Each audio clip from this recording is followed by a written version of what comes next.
Bonjour, mesdames et messieurs.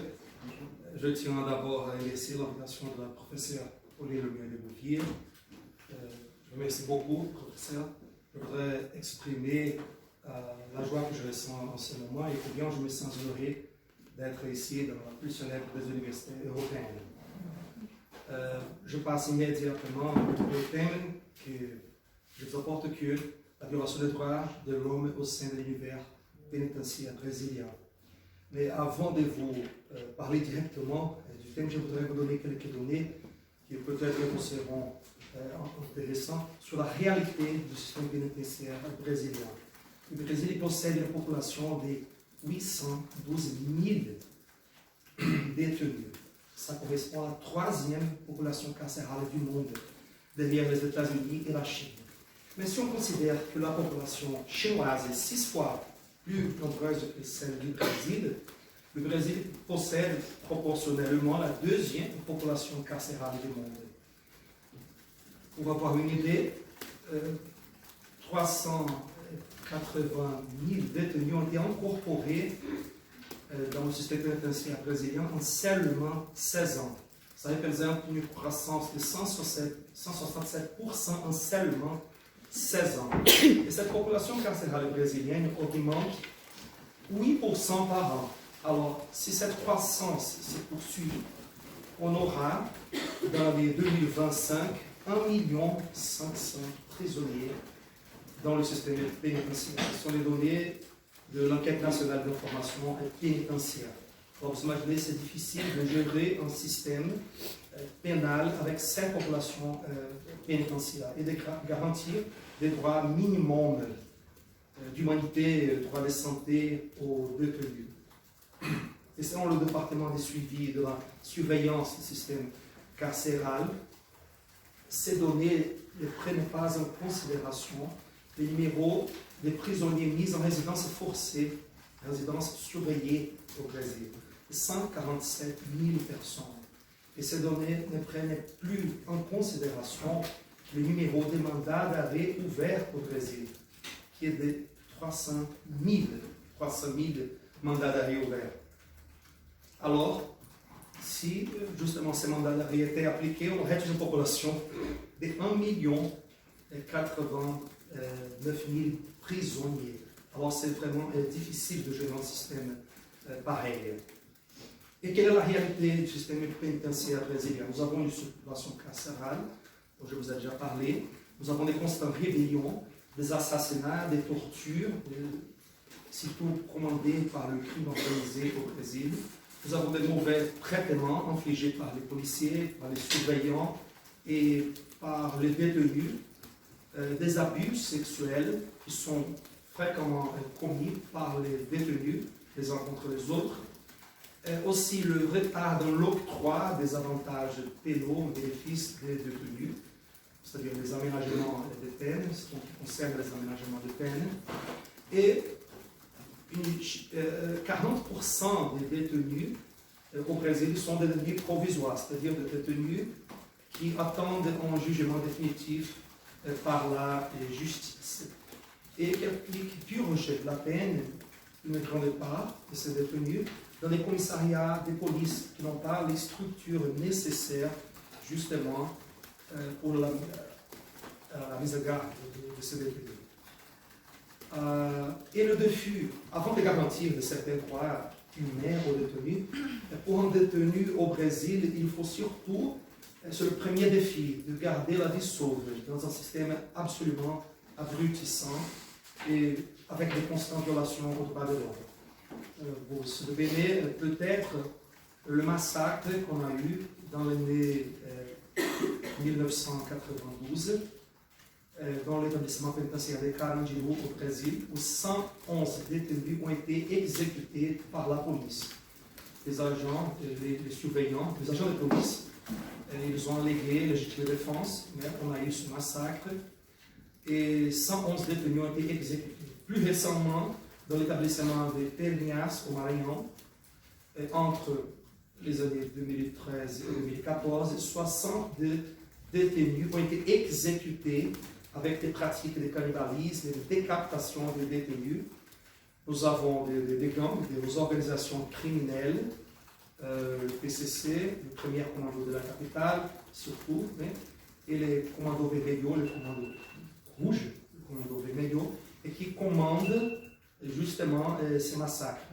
C'est le crime organisé qui se trouvait dedans, dans les prisons brésiliennes. Commando vermelho. Et ça commence à Rio de Janeiro, oui. Et le premier commando de la capitale, le PCC, à São Paulo. Et plus récemment, il n'y a que 3 mois, nous avons eu un autre massacre dans l'établissement de Altamira, no Pará, où 52 personnes sont mortes justement par des factions criminelles et 16 prisonniers ont été décapités. C'est une situation très très grave et c'est difficile pour le gouvernement des États et le gouvernement fédéral justement de résoudre la situation. Parce que le crime organisé est dans les prisons et en dehors des prisons. Et ce qui est plus incroyable, c'est la réaction de certains politiciens au Brésil qui faisaient preuve de leur indifférence vis-à-vis de la souffrance de ces personnes. Par exemple, nous avons eu des déclarations politiques étonnantes vis-à-vis de ce massacre. L'ancienne gouverneur de la province de Maranhão, de l'État de Maranhão, elle a dit justement après un de ces massacres, notre système de santé est très bon pour les détenus, notre système de sécurité est un exemple pour le Brésil. Justement. Et le président, justement, à l'époque, le président du Brésil, il a donné cette déclaration. L'unique avantage là-bas, c'est-à-dire dans l'établissement de Pedrinhas au Maranhão, c'est justement la meilleure chose de l'État de Maranhão, c'est justement l'établissement pénitentiaire de Maranhão. Et il a dit, il suffit de ne pas violer, kidnapper ou commettre un meurtre et vous n'irez pas. Vous voulez que les bandits aient la belle vie, alors il y a une complète différence vis-à-vis de la souffrance de ces personnes, une situation très très grave de cet établissement pénitentiaire. Et les violations de l'homme sont plus manifestes en ce qui concerne la santé de détenus. Nous avons beaucoup de maladies dans les établissements pénitentiaires, le VIH, la syphilis, surtout l'hépatite, la tuberculose. En détenus dans le système pénitentiaire brésilien, on estime qu'il a 20 fois plus de possibilités de contracter le VIH que la population en général. En ce qui concerne les abus sexuels commis par les détenus les uns contre les autres. En ce qui concerne la tuberculose, on estime qu'un détenu dans le système pénitentiaire brésilien a 28 fois plus de possibilités de contracter la tuberculose que la population en général. Et nous n'avons pas beaucoup de professionnels de santé. Justement, c'est difficile. Le recrutement des professionnels de santé pour travailler dans les établissements pénitentiaires, justement à cause des conditions très graves, insalubres, précaires de cet établissement pénitentiaire. Et la peur que ces professionnels de santé ont de travailler, et justement à cause du risque toujours présent de rébellion à n'importe quel moment au Brésil. Et ces situations sont très graves, et alors la justice, il a fallu que la justice réagisse au Brésil. Et le Conseil national de justice, c'est un organe de la justice brésilienne, a promu ce qu'on appelle les interventions conjointes, justement pour vérifier la situation et faire quelque chose. Et ces interventions conjointes, promues par la justice brésilienne, ont détecté des situations impressionnantes. Par exemple, il y a un certain temps, de l'État d'Alagoas, on a découvert que l'État d'Alagoas déboursait 3 000 euros par an, ça fait par mois, par prisonnier. Dans une prison, il manquait de l'eau. Dans les 2009, ça c'était étonnant, dans les 2009, dans l'état d'Espírito Santo, cette situation a déjà été résolue, mais quand même, on a découvert 256 personnes dans une cellule, avec une seule salle de bain. Alors, sa capacité n'était projetée que pour 36 personnes seulement. Dans l'année 2011, dans l'établissement pénitentiaire de Porto Alegre, dans l'état de Rio Grande do Sul, on a découvert un risque très élevé de transmission des maladies infecto-contagieuses. tels que l'hépatite, le sida, la tuberculose. Et c'est un risque, pas seulement pour ces détenus, mais aussi pour les surveillants, pour les 600 surveillants et les 12 000 visiteurs de l'établissement pénitentiaire de Rio Grande do Sul. C'est une situation très grave.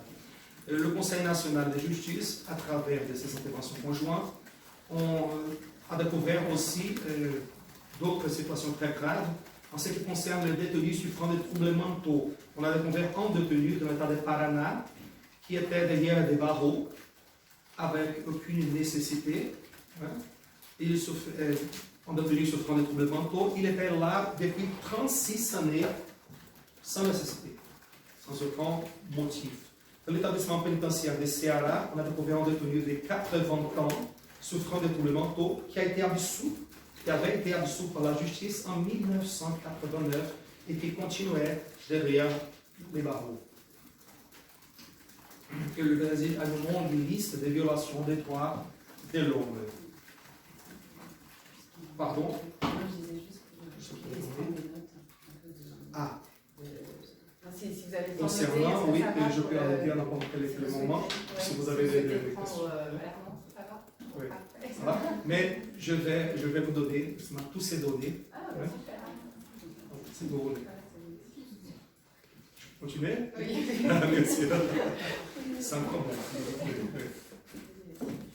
Alors, on a eu un holocauste aussi au Brésil, ce qu'on appelle un holocauste brésilien. On estime 60 000 morts dans un établissement pénitentiaire au Brésil. Et, dans l'état de Minas Gerais. Et c'est une journaliste, elle a fait une étude, elle s'appelle Daniela Ardex, elle a écrit le livre Holocauste brésilien, dans un établissement. Ce n'était pas exactement pas du tout un établissement pénitentiaire, c'était un hôpital psychiatrique. Le problème, c'est que ce n'est pas seulement des détenus souffrant de troubles mentaux qui ont été emmenés dans cet établissement. Mais, par exemple, des femmes, oui, des jeunes femmes qui étaient enceintes à l'époque, oui, et justement par des raisons morales, ont été jetées, amenées dans cet établissement pénitentiaire. Et tout mélangé, des hommes, des personnes âgées, des femmes et des personnes souffrant de troubles mentaux. C'était une situation terrible, et vous avez une description qu'elle apporte. Des hommes, des femmes et même enfants pouvaient manger des rats, boire de l'eau des égouts ou des urines, dormir sur de la paille, étaient battus et violés. Souvent, les froids des nuits sur la montagne Mantiqueira, ils étaient jetés dehors, nus et seulement couverts de guenilles. Et voilà, je vous montre quelques photos et la situation est terrible de cet hôpital psychiatrique. C'était un scandale et on estime, les données ne sont pas précises, mais selon cette journaliste, 60 000 personnes sont mortes dans cet établissement pénitentiaire.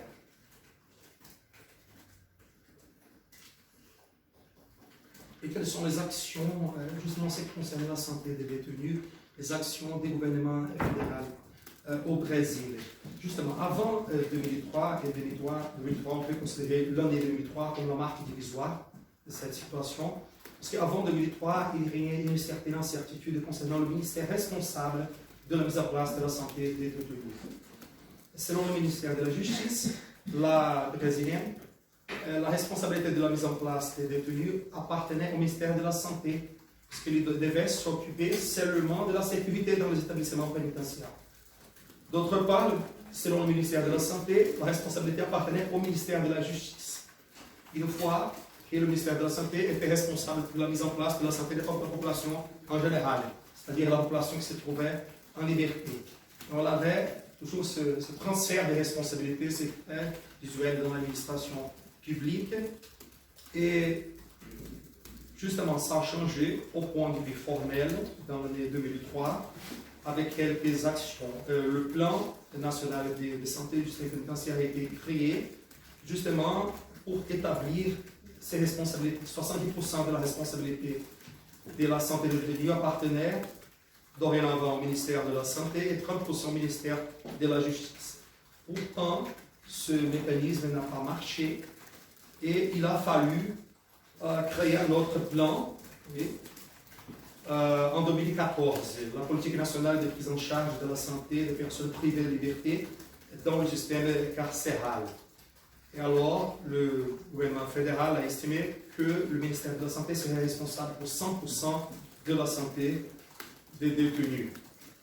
Et le ministère de la Justice serait responsable justement pour garantir la sécurité, justement pour que ce professionnel de santé puisse y travailler.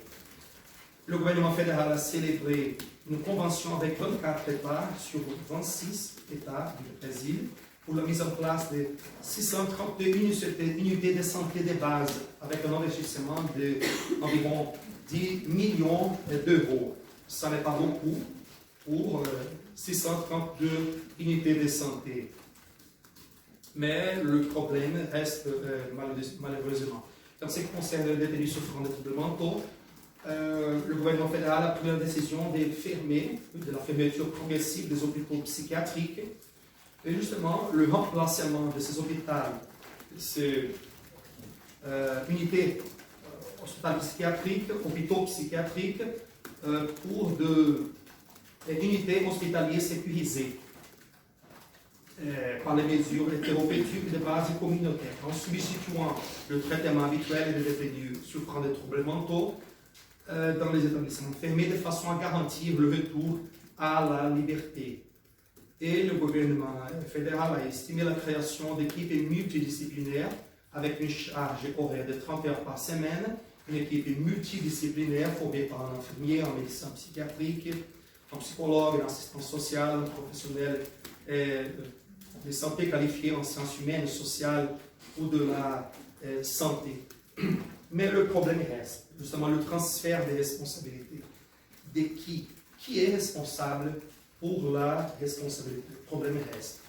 Selon l'Union, le gouvernement fédéral, justement, le gouvernement fédéral a la responsabilité d'établir les objectifs, les directions, de donner les directions et justement de transmettre les fonds en bénéfice des États membres. Mais il y a des problèmes de compression budgétaire au Brésil. Nous vivons une autre crise économique. Oui, et on a la tendance, cette situation a la tendance malheureusement d'empirer. Ouais. Et on a aussi la bureaucratie, justement, ce qui empêche, ce qui rend difficile de transmettre les fonds fédéraux au bénéfice des États membres. De la part des États, il a la responsabilité d'utiliser les fonds, d'appliquer justement ces fonds qui viennent du gouvernement fédéral. Et aussi, ils sont responsables pour la sécurité dans les prisons. Mais on a des problèmes. L'insalubrité, c'est un problème. Ces professionnels de santé ont peur, évidemment, de travailler dans un système pareil. Et surtout à cause des constantes rébellions, des assassinats dans les établissements pénitentiaires. Le psychologue vient d'être assassiné, justement, travailler dans un système, dans le système pénitentiaire. Il y a toujours le risque.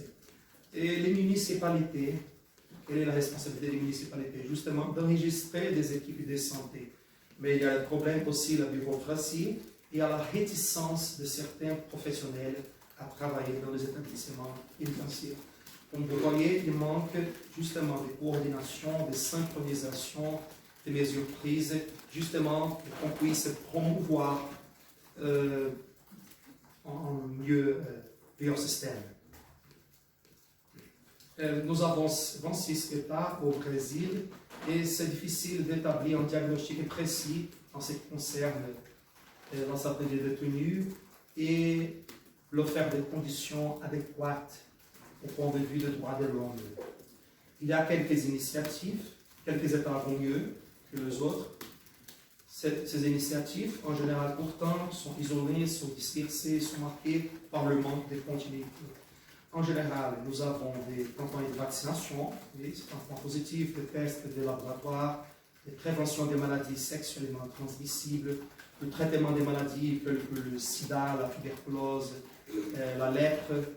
Nous avons des traitements psychiatriques, des distributions de méthodes contraceptives, justement pour essayer de résoudre le problème de la transmission des maladies infecto-contagieuses telles comme le sida, le suivi des femmes enceintes, entre autres mesures. Je vous ai dit que quelques États vont mieux. Par exemple, l'État d'Espírito Santo, au moins au point de vue de la santé, il va mieux. Il y a des équipes multidisciplinaires formées par les médecins, les infirmiers, dentistes, travailleurs sociaux. Je vous montre quelques images. Cette situation n'est pas pareille. Par exemple, avec toutes les autres unités du Brésil, les autres États du Brésil. Mais justement, si on a justement l'engagement des gestionnaires publics, on peut promouvoir un changement de cette situation. Et justement, le défi pour améliorer cette situation, il faut surtout augmenter les ressources. Les ressources ne sont pas suffisantes pour garantir une situation de santé, la mise en place de la santé au bénéfice des détenus, la gestion efficace des ressources disponibles, résoudre le problème de l'insalubrité et de la précarité dans les établissements pénitentiaires brésiliens. Et surtout, il faut l'engagement politique des gestionnaires publics pour promouvoir un changement de cette situation. Ce sont justement les défis. Il y a un autre point, et la Cour suprême fédérale, c'est le suprême tribunal fédéral brésilien, c'est l'organe maximum de la justice brésilienne, a estimé que le système pénitentiaire brésilien équivalait à une situation inconstitutionnelle. C'est le terme que la Cour suprême a estimé, et justement, elle a déterminé que tous les États, elle a estimé que tous les États, les 26 États brésiliens, devaient mettre en place les audiences de garde à vue. Les audiences de garde à vue. Et vous savez, le Brésil est signataire de la Convention de Pacto de San José de Costa Rica, traitement international des droits de l'homme. Il a une prévision des audiences de garde à vue, mais le Brésil était signataire depuis la décade de 60, mais il n'était pas observé. Ces audiences de garde à vue n'étaient pas appliquées au Brésil. Et à partir de l'année 2015, il y a eu une détermination de la justice brésilienne, justement, pour que tous les États mettent en fonctionnement les audiences de garde à vue. Et c'est très important, c'est un filtre constitutionnel et légal concernant les prisons, parce qu'il y a beaucoup de prisons qui ne sont pas légales. Et on peut remplacer justement la prison par d'autres mesures, comme la surveillance électronique, l'obligation des détenus d'utiliser de bracelets électroniques à cheveux, c'est ça? Exactement. Il y a une lutte pour les droits de l'homme dans le système pénitentiaire local. Si vous permettez, nous avons en cours de master en droits de l'homme dans l'état de Tocantins. Nous avons quelques résultats importants. Il y a eu un élève à moi, c'est en fait un avocat splendide, et il a mis l'administration publique de l'état de Tocantins à la justice. Oui. Et il a même fait appel à la Cour interaméricaine des droits de l'homme, justement pour promouvoir une situation, une amélioration de cette situation. Vous savez, quelques images. Oui, c'est difficile justement de supporter cette situation. C'est un avocat, une personne très sensible, Bernardino Kozobek de la Costa. C'est un excellent avocat, un élève à moi de notre cours de master. Il a promis plusieurs actions. Il a mis la justice, l'administration publique de l'État de Tocantins, de mon État, à la justice. Il a eu un autre élève du cours, comme vous, par exemple, master de droit de l'homme. Il a lutté justement pour la mise en place du Conseil communautaire de l'exécution des peines. Les conseils communautaires de l'exécution des peines étaient aussi encouragés par la résolution 96 du Conseil national de justice brésilien. Il a comme idée de base la criminalité a sa source dans la communauté, et la communauté doit donc participer de manière active à la recherche des solutions aux problèmes.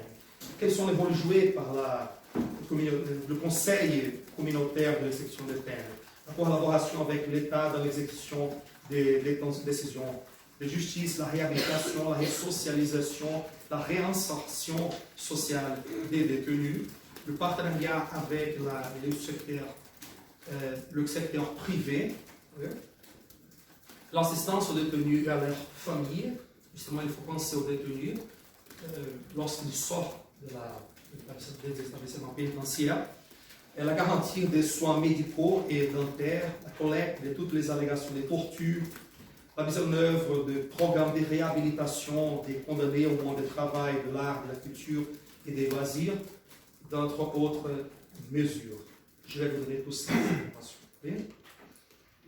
On a créé, ça a été vraiment réussi pour nous, le premier séminaire qui a compté sur la participation de 700 personnes, justement pour parler de la situation des prisonniers. Oui. Ça rappelle normalement l'attention de la société en général, de la société s'en fout, ce qui concerne la situation des prisonniers en général, au moins au Brésil. Oui. On a compté avec la participation de 700 personnes, un séminaire sur la participation de la société dans l'exécution des peines. Et la Cour de justice de Tocantins et l'école des magistrats de Tocantins, la ESMAT, a joué un rôle très important, nous a encouragés.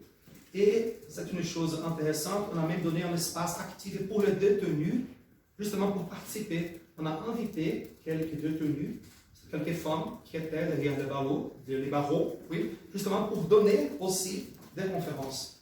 Je voudrais justement écouter la perspective de la part des détenus.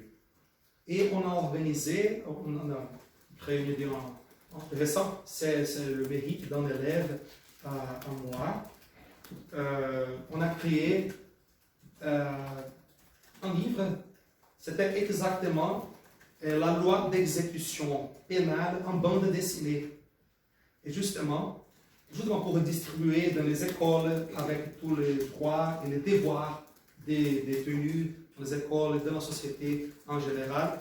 Et la Cour de justice de Tocantins a joué un rôle très important, justement pour 5000 échantillons, exemplaires qui ont été distribués de la part par l'incentive de l'école des magistrats de Tocantins. 5000 exemplaires ont été distribués pour la société en général.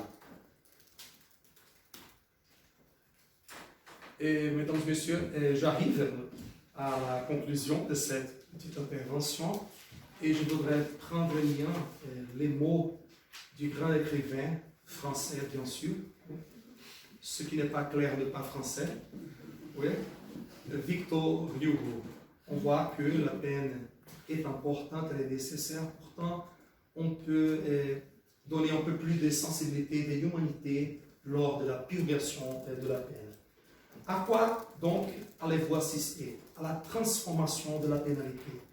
La douce gloire du Christ pénétrera enfin le corps et rayonnera à travers. On regardera le crime comme une maladie. Et cette maladie aura ses médecins qui remplaceront vos juges, ces hôpitaux qui remplaceront vos bagnes. La liberté et la santé se rassembleront. On versera la baume et l'huile où l'on appliquait le fer et le feu. On traitera par la charité ce mal qu'on traitait par la colère. Ça sera simple et sublime. La croix substituée au gibet. Voilà tout. Ce sont les mots du grand français Victor Hugo.